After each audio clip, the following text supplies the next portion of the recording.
Straight line chapter चालू करतो आज आपण. त्याच्यामध्ये पाहणार आहे आपण slope of a line. Slope of a line कशाने रिप्रेझेंट करतो आपण? m ने. आता tan theta is equal to y2 minus y1, m is equal to tan theta is equal to y2 minus y1 divided by x2 minus x1 असं मी लिहिलेलं आहे slope. ठीक आहे.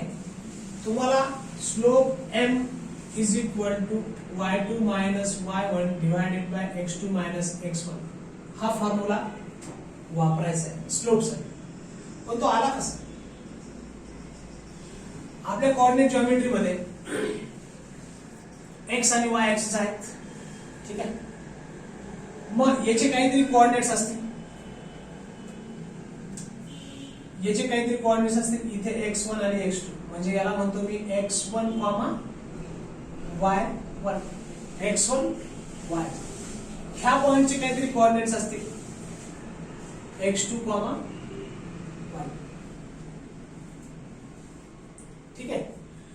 मग हे डिस्टन्स d जर काढायचं असेल मला p आणि q ह्या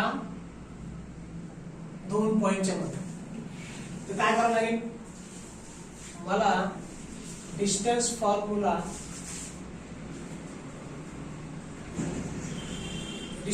तुम्ही 10th शिकलेला. ठीक आहे. तर हे डिस्टन्स काय हो? इथून इथपर्यंत समजा इथून इथपर्यंत 10 आहे आणि इथून इथपर्यंत 3 आहे म्हणजे 10 मधून 3 गेले 7 आहे. हे पॉइंट काय आहे? y2 आहे आणि हा पॉइंट काय आहे? y1 आहे की नाही? हा पॉइंट काय आहे? y1 आहे. म्हणजे हे डिस्टन्स काय झालं? y2 minus y1. हे डिस्टन्स काय झालं? इथं x2 आहे आणि इथं काय x1 आहे. म्हणजे x2 मधून x1 जर मायनस केला तर आपल्याला हे डिस्टन्स मिळेल. 10 मधून 2 गेले 8 आहे. x2 मधून x1 गेला जे काय असेल ते शिल्लक आहे. म्हणजे हे जे डिस्टन्स आहे ते जर काढायचं असेल मला तर काय द्यावं लागेल? x2 मायनस बरोबर. मग by distance formula distance equal to काय? डिस्टन्स स्क्वेअर किंवा यापेक्षा सोपं hypotenuse square is equal to height square plus base square असं लिहिता येईल मला. काय? Pythagoras. Distance is equal to काय याचं? अंडर रूट मध्ये y2 minus y1 bracket square plus x2 minus x1 bracket square. हे तुम्ही 10th ला शिकलेले आहात. ठीक आहे. मग आता स्लोप म्हणजे काय? स्लोप म्हणजे हा जो थीटा अँगल यानी x ऍक्सिस केलेला आहे. कुणाशी? कोणी केलेला आहे? या लाईनने. या लाईनने हा जो थीटा अँगल केलेला आहे x ऍक्सिस, हे जे डॉटेड काढलेलं आहे मी हे x ऍक्सिसला पॅरलल. ठीक आहे. मग हा अँगल म्हणजेच जो x ऍक्सिस केलेला अँगल आहे तो येणार आहे. आता याचं tan थीटा सांगा मला काय? tan theta is equal to काय असतं? अपोजिट साइड आपण adjacent side. So opposite side म्हणजे काय? ही साइड ह्या ट्रायंगलची पी क्यू आर म्हणा पाहिजे तर पी क्यू आर ट्रायंगलची अपोजिट साइड काय? सॉरी थीटाची अपोजिट साइड काय? y2 minus y1 divided by adjacent side काय? x2 minus x1. मी सांगितलं होतं x म्हणजे काय असतं? कॉस कॉम्पोनंट असतो किंवा कॉस असतो आणि y म्हणजे काय असतं? साइन असतो. साइन अपॉन कॉस काय असतं? टॅन. ठीक आहे. मग टॅन ला आपण काय रिप्रेझेंट करणार आहे? m is equal to y2 minus y1 divided by x2 minus x1. Therefore slope of a line म्हणजेच काय? टॅन थीटा आहे. म्हणजे त्याला काय रिप्रेझेंट करतो आपण? m. m is equal to y2 minus y1 divided by x2 minus x1. This is the slope of a line. ठीक है? So getting it? हा डिस्टन्स फॉर्म्युला तुम्ही 10th ला पाहिलेला आहे. ठीक आहे? आणि आपण आता काय पाहिले? m for tan theta means slope of a line. ह्या लाईनचं डिस्टन्स तुम्ही या फॉर्म्युला 10th पर्यंत काढलेलं आहे.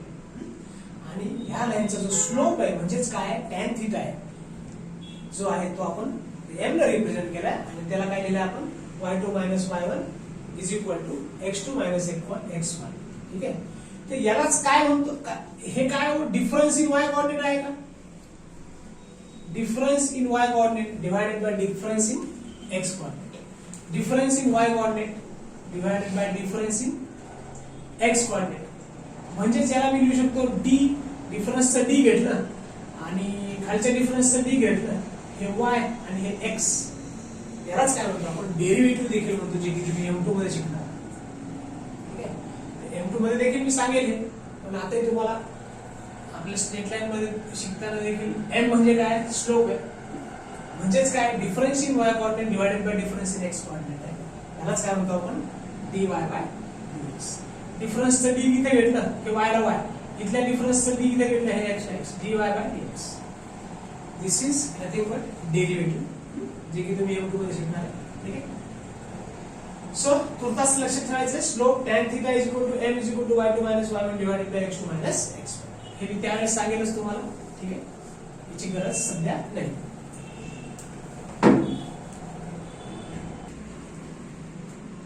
त्यानंतर बघणार आहे आपण slope of x axis and slope of y axis.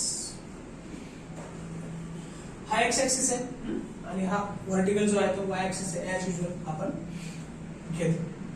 बरं स्लोप काढायचा आपल्याला म्हणजे m काढायचा आहे. बरोबर आहे?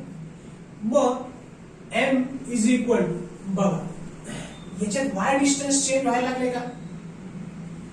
ह्या ऍक्सिस मध्ये y चं डिस्टन्स चेंज व्हायला लागले का? नाही, x चं डिस्टन्स चेंज व्हायला लागले फक्त. आहे की नाही?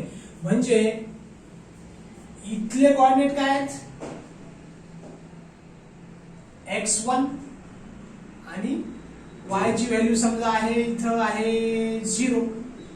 इथं y ची व्हॅल्यू किती आहे? 0. x1 ची काही ना काहीतरी व्हॅल्यू असते. इथं x2 x तर चेंज झालंय पण y चेंज झालाय का? 0. y किती आहे? 0च आहे. मग या इक्वेशन मध्ये ठेवून द्या y2 हे x1 y1 x2 y2. Coordinate कसे लिहितो आपण? x1 अगोदर लिहितो आणि x अगोदर लिहितो आणि y नंतर लिहितो. मग इथला x1 कोऑर्डिनेट हा x1 जो काय असेल 2 3 4 जे काय असेल आणि y मात्र किती इथं y1 0. y1 किती इथं 0 आहे. इथं x2 ची काही ना काहीतरी व्हॅल्यू असेल. y ची व्हॅल्यू y2 ची व्हॅल्यू किती इथं 0 आहे. कारण व्हर्टिकल डिस्टन्स काहीच नाही जर x ऍक्सिसचा विचार केला तर. बरोबर? मग y2 किती आहे?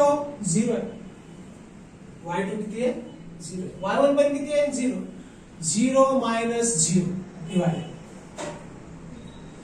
x2 ची काही ना काहीतरी व्हॅल्यू आहे. ठीक आहे? x2 समजा 5 आहे मायनस x1 समजा 3 आहे म्हणजे 2 आलं. पण 0 अपॉन एव्हरीथिंग काय असतं? Infinity. 0 upon everything is 0. 0 upon anything is 0. Anything upon 0 is infinity. Anything upon 0 is infinity. म्हणून slope of x axis काय आहे? 0 आहे. Therefore slope of x axis is equal to 0. मग y ऍक्सिस चा slope काढायचा आपल्याला. तिथं पण हे असंच ठेवूया. हा y ऍक्सिस आहे. कुठलेही दोन पॉइंट घेतले आपण. हा एक पॉइंट घेतला आणि हा एक पॉइंट. याचं x डिस्टन्स चेंज व्हायला लागले का? नाही. y डिस्टन्स मात्र चेंज व्हायला लागले. x डिस्टन्स किती आहे? 0 आहे. इथं x किती आहे? कोऑर्डिनेट 0 आहे. इथं काहीतरी y2 कोऑर्डिनेट असेल आणि इथं काहीतरी y1 कोऑर्डिनेट असेल. पाहिजे तर मी हे मोडून टाक.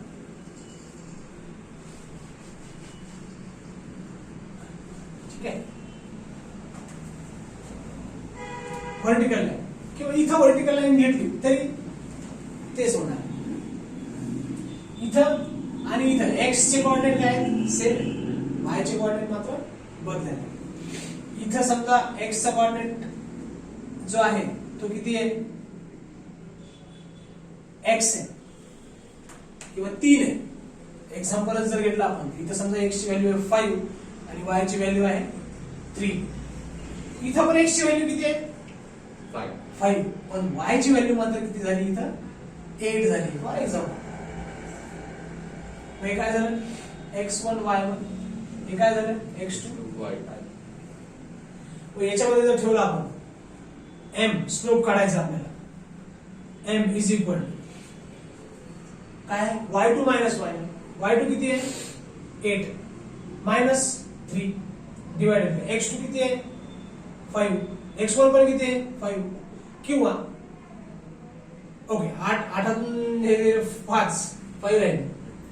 5 मायनस 5 किती 0. इथं आपण ऍक्च्युअल व्हॅल्यू घेतलाय, इथं डायरेक्ट व्हेरिएबल्स. ठीक आहे.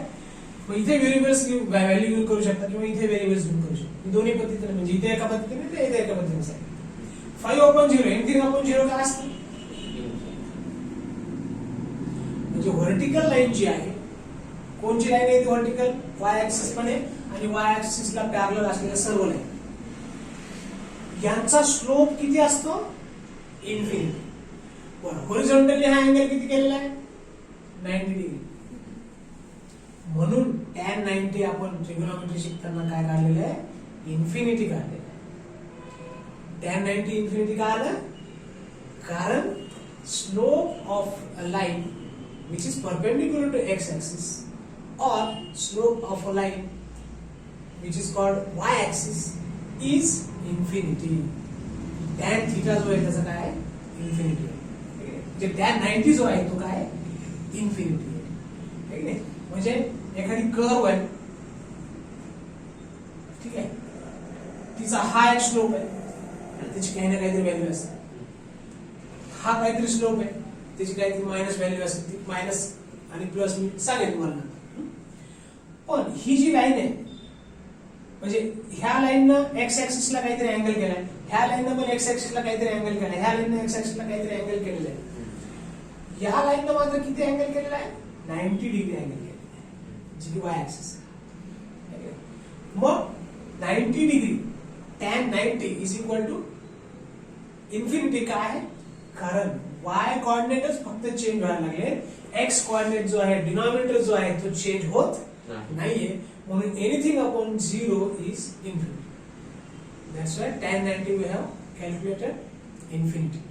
आपण टेबलच्या फॉर्म मध्ये लिहिलेलं आहे tan 90 is equal to infinity, आहे की.